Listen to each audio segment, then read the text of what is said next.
Ассалаумағалейкум ағайынды бауырлар, қазақ елі. Мына болып жатқан сұмдықты көріп отырмыз бәріміз. Мына Марат Жыланбаевты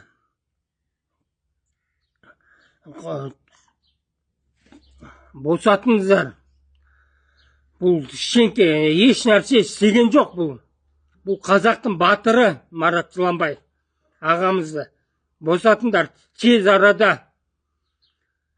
Сендер бірақ тыңдамайсыңдар ғой, естімейсіңдер ғой сендер. Керенсіңдер, керен деген аты бар, ат қою керек сендерге.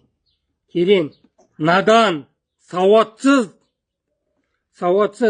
ел тағдырына нем қарайтын, вообще халықты ойламайтын надансыздар, надан адамсыздар ғой. Қалай айтса болады сіздерде. Елім, жерім деген адамдарды қамап жаттыңдар, қинап жаттыңдар, өлтіруге попытка жасап жаттыңдар. Бұл не деген сұмдық? Бұл енді қашанғы жанға жалғасады, жігіттер, ағайындар, тұрмайсыңдар ма? Не ұйықтап жатсыңдар? Шығайық та көшеге, шығайық.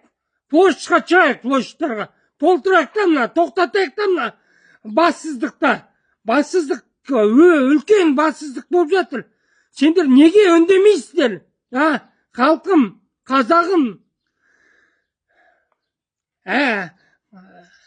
Бірін қазақ, бірін дос дегенде бір қазақ қалмады ғой бұл жерде. Бұл не деген, келімсектерсіз ба?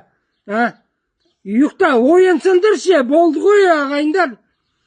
Мен өзім жалғыз шамам жетпейді, енді бәріміз, бәрі масса болып шықса, өзгертеміз ғой, бәрін өзгертеміз ғой. Қашатындар қашсын.